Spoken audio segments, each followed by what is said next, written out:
મિત્રો જે પણ વિદ્યાર્થીઓને ડિજિટલ ગુજરાતમાં સ્કોલરશિપના ફોર્મ ભરવાનું બાકી રહી ગયા હોય તો એ બાકી રહી ગયેલા વિદ્યાર્થીઓ માટે ફરીવાર પોર્ટલ ઓપન કરાયું છે। પોસ્ટ મેટ્રિકના વિદ્યાર્થીઓ આ શિષ્યવૃત્તિ માટે ઓનલાઈન અરજી કરી શકે છે, એટલે કે ધોરણ 10 પછીના કોઈ પણ વિદ્યાર્થીઓ આ શિષ્યવૃત્તિ માટે એપ્લાય કરી શકે છે। વિદ્યાર્થી 11-12માં કોઈ પણ પ્રવાહમાં ભણતો હોય કે પછી ITI કરતો હોય, ડિપ્લોમા કરતો હોય અથવા કોલેજ કરતો હોય અથવા કોલેજ પૂરી કરીને ડિગ્રી કરતો હોય તો તેવા તમામ વિદ્યાર્થીઓ આ શિષ્યવૃત્તિ લઈ શકે છે। હવે આ શિષ્યવૃત્તિની સહાય એ વિદ્યાર્થીના કોર્સ ઉપર આધારિત છે। 5,000 થી લઈ 1 લાખ સુધીની શિષ્યવૃત્તિ મળી શકે છે।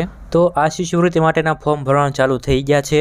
તારીખ 23/2/2024 થી તારીખ 15/3/2024 સુધી આ શિષ્યવૃત્તિ માટેના ફોર્મ ભરવાનું ચાલુ રહેશે। તો મિત્રો આ વિડીયો વધુમાં વધુ શેર કરજો, વિડીયો ગમે તો વિડીયોને લાઇક કરજો અને ચેનલ પર નવા હોય તો ચેનલને સબસ્ક્રાઈબ કરજો।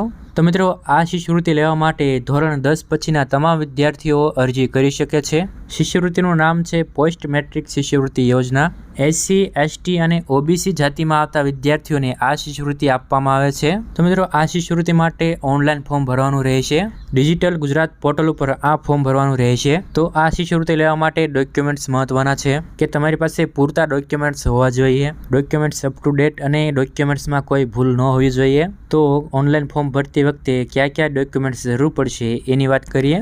સૌથી પહેલાં તો વિદ્યાર્થીનો જાતિનો દાખલો, ત્યારબાદ વિદ્યાર્થીના વાલીનો આવકનો દાખલો, અને જો પિતા હયાત ન હોય તો તેવા કિસ્સામાં પિતાના મૃત્યુનું પ્રમાણપત્ર, અને જે વિદ્યાર્થીના પિતા અથવા વાલી સરકારી નોકરી કરતા હોય તેવા વિદ્યાર્થીના વાલીના આવકના દાખલાની સાથે આવક અંગેનું ઇન્કમટેક્સ માટેનું ફોર્મ નંબર 16 અપલોડ કરવાનું રહેશે। ત્યારબાદ વિદ્યાર્થીએ ધોરણ 10 તથા ત્યારબાદ કરેલ તમામ અભ્યાસક્રમની વર્ષ વાઇઝ ફાઇનલ વર્ષ સુધીની ક્રમાનુસાર માર્કશીટ, ત્યાર પછી બેંક પાસબુકની નકલ, ત્યાર પછી ધોરણ 10 બાદ અભ્યાસક્રમમાં બ્રેક પડેલો હોય તો તે સમય દરમિયાન કોઈપણ પ્રકારનો અભ્યાસ કરેલ નથી કે કોઈપણ પ્રકારની શિષ્યવૃત્તિનો લાભ મળેલ નથી તે મતલબનું એકરારનામું, ત્યાર પછી જે વિદ્યાર્થી હોસ્ટેલમાં રહેતા હોય તેઓએ હોસ્ટેલર તરીકેનું સર્ટિફિકેટ રજૂ કરવાનું રહેશે અને જેનો નમૂનો પોર્ટલ ઉપરથી ડાઉનલોડ કરવાનો રહેશે અને તેમાં સક્ષમ અધિકારી શ્રીના સહી સિક્કા કરવાના રહેશે।